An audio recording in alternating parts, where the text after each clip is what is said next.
This video is co-presented by Tripura यात्रा। त्रिपुर यात्रा सेवा समिति के साथ करें रामेश्वर धाम की यात्रा। सुरक्षित और किफायती पैकेज में बिना किसी चिंता के भोजन से लेकर होटल तक सर्व सुविधाओं के साथ अपनी यात्रा को बनाएं आनंदमयी और यादगार।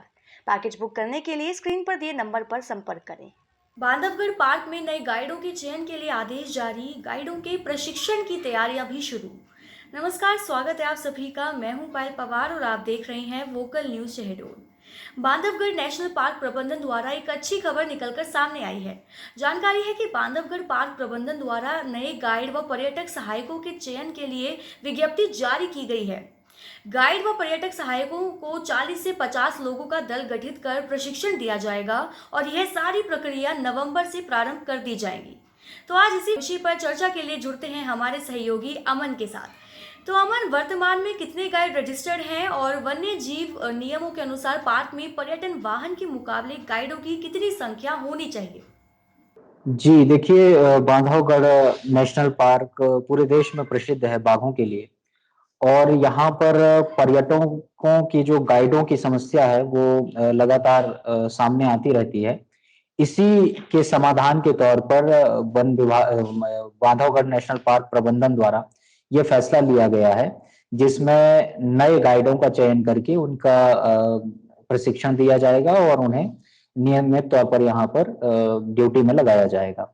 तो फिलहाल जो स्थिति है वो ये है कि बांधवगढ़ नेशनल पार्क में जो क्षमता है वो 207 पर्यटन वाहनों की है और नियम ये कहते हैं कि वाहन क्षमता से 1.5 गुनी गाइडों की संख्या होनी चाहिए। मतलब अगर 207 वाहन क्षमता है तो उसके 1.5 गुनी लगभग 300 के आसपास यहाँ पर गाइड या पर्यटक सहायक के तौर पर कोई व्यक्ति नियुक्त होना चाहिए। लेकिन अभी इस नेशनल पार्क में केवल और केवल 108 गाइड ही रजिस्टर्ड हैं। मतलब बहुत कम संख्या है। इसीलिए ये जो डिफरेंस है वाहन क्षमता और गाइड्स की संख्या के बीच में, इसको पूरा करने के लिए लगभग 200 गाइड्स की नियुक्ति के लिए विज्ञप्ति जारी की गई है और उसमें जो भी न्यूनतम योग्यता है और आवश्यकताएं हैं, जो भी रिक्वायरमेंट्स हैं, उसके लिए पूरा एक विज्ञापन एडवर्टाइजमेंट जारी किया गया है और इसमें लोगों से आवेदन मांगे जा रहे हैं और इसको जो प्रक्रिया है वो अक्टूबर तक पूरी कर ली जाएगी और नवंबर से प्रशिक्षण शुरू कर दिया जाएगा। अमन, हमने ऐसा सुना है कि इनमें केवल वही लोग चयनित किए जाएंगे जो बांधवगढ़ नेशनल पार्क की वजह से ही विस्थापित हुए हैं या कोर और बफर जोन के बीच में ही निवासरत हैं।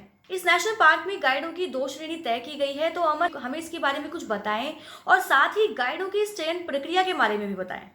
जी बिल्कुल, देखिए ये बिल्कुल सही बात है कि ये जो नई विज्ञप्तियां जारी हुई हैं गाइडों की नियुक्ति से संबंधित, इनमें स्थानीय लोगों को ही प्राथमिकता दी जाएगी। खासतौर से वो लोग जो बांधवगढ़ नेशनल पार्क के बनने या निर्माण होने के बाद वहां से विस्थापित हुए हैं या उन्हें किसी दूसरी जगह जाकर रहना पड़ा है, या जो लोग वहां पर रह भी रहे हैं और उनके घरों को, मकानों को या फसलों को वन्य जीवों द्वारा नुकसान पहुंचाया जाता है अक्सर, क्योंकि वो कोर जोन में या बफर जोन में रहते हैं। इस कारण तो इन लोगों को प्राथमिकता दी जाएगी और इन लोगों के, इन परिवार के सदस्यों को यहाँ पर गाइड के तौर पर नियुक्ति दी जाएगी प्राथमिक तौर पर।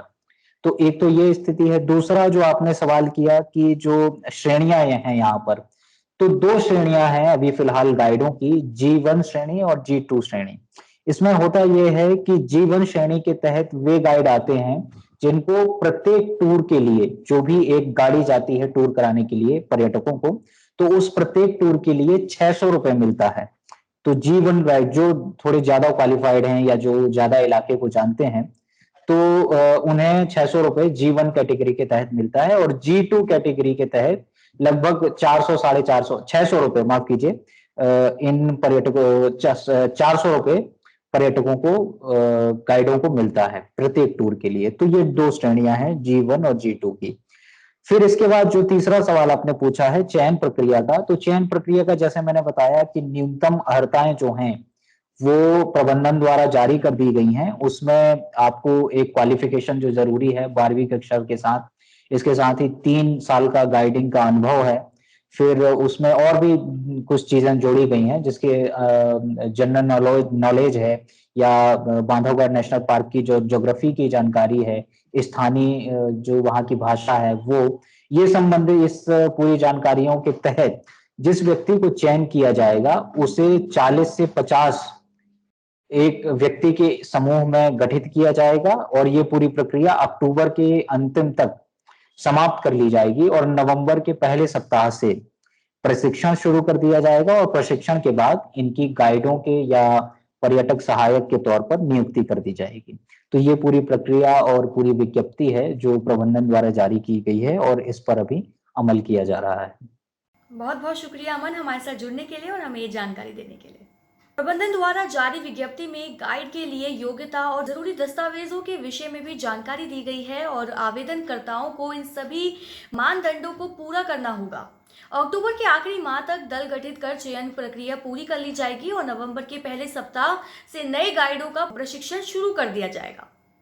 अगर आप हमें YouTube पर देख रही हैं तो हमारी इस वीडियो को लाइक करें और हमारे चैनल को सब्सक्राइब करें, और अगर आप ये वीडियो Facebook पर देख रही हैं तो हमें फॉलो और लाइक ज़रूर करें। धन्यवाद।